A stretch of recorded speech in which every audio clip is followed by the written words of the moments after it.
All right, in this video we are going to be learning about something called Hess's Law. Hess was some guy's last name, I'm assuming. And the idea is, as we saw in the last video, at the end of the last video, reactions can be flipped. So if you reverse an equation, its sign changes. If you doubled everything, this number would double. But Hess took the idea one step farther and realized that you could almost treat these like algebra problems, which I know sounds scary, sorry. And we could have an equation that we don't know the delta H for, and use equations that we do know and flip them around and scale them up and down, whatever we need to do, so that when we add them together, if we get this equation, we can solve for the unknown delta H. So this is literally just implementing the stuff we learned at the last video. So the way I approach these videos, the way I approach these problems is throughout these given reactions, and all of this would have to be given to you. You do not need to memorize any reactions here. What we were trying to solve for was we want 4 NH3s on the left, 5 O2s on the left, and then on the right we need 4 NOs and 6 H2Os. Okay, and these are the equations we have to work with.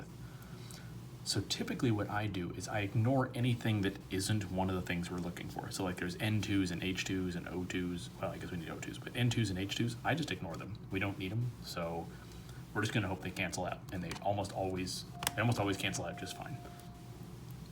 So first thing we need to get is 4 NH3s on the left-hand side. This is the only equation that has NH3 in it, and it has 2 of them on the right-hand side. So if we doubled this, that would be 4. So I'm going to write a 2 out here so I remember to double it. But it's on the wrong side. We said if we flip this, it makes this negative, so I'm going to write it as -2. And we're going to take the entire reaction, including delta H, times -2. Okay. O2s are going to be a little complicated because we have them here and here, so I'm actually going to pick out the other things. So NO, we need 4 of them on the right. We have 2 on this equation, so we just need to double everything. We don't need to flip it because it's already on the correct side. It's on the right side for both. Okay, but doubling it would give us 4 NOs.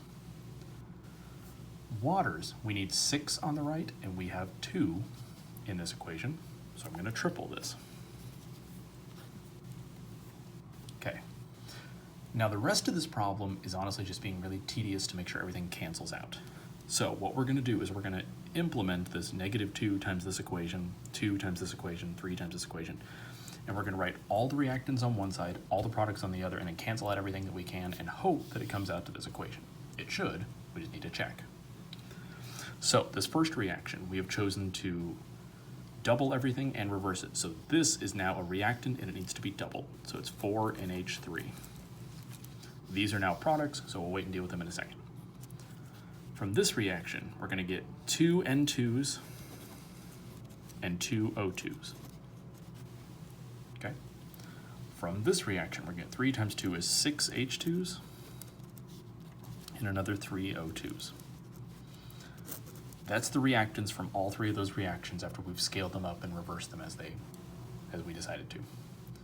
Now we need to do the same thing for the products. Because we reverse this, these are now products. So I'm gonna have to write it underneath because I'm running out of space, but we're gonna get 2 N2s, 2 times 3 would be 6 H2s. From this equation, we doubled everything, so this would be 4 NOs. And then from this equation, we have 3 times 2 would be 6 H2Os. Okay, looks like a lot of tedious mess, and it kind of is, sorry. Now what we're gonna do is cancel out anything that's exactly the same on both sides. So we have a 2 N2 on the left, 2 N2 on the right, canceling it out. 6 H2 here, 6 H2 here, they cancel out.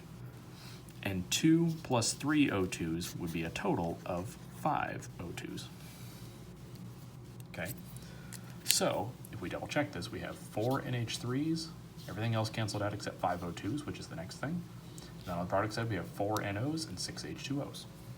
Okay, so that tells us that if we rearrange the equations, we're reversing and doubling this one, and tripling this one, we should get this reaction.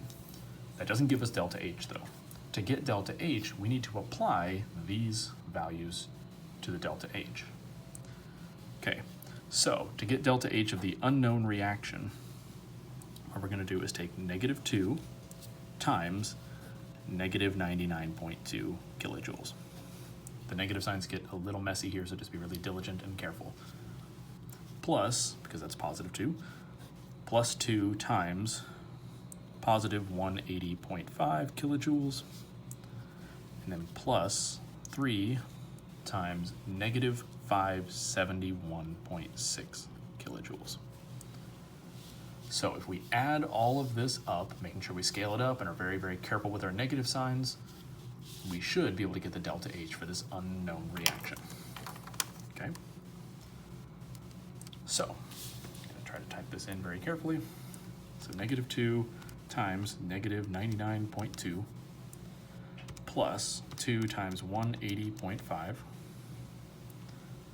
plus 3 times -571.6.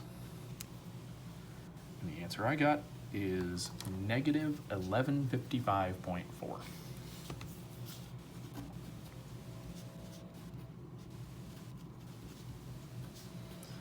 And the units are kilojoules. So these look a little messy, but honestly the nice thing is the equations that you're given have to cancel out to give you the known equation. So it's almost like the little logic puzzles to like figure these things out.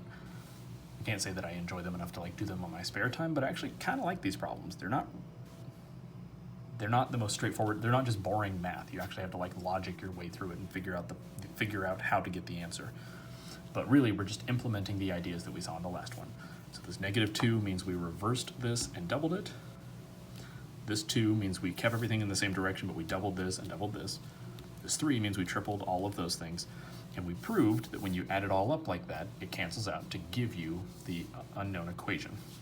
And because those changes work on the equations, we can apply them to the delta H's as well and just add them all up.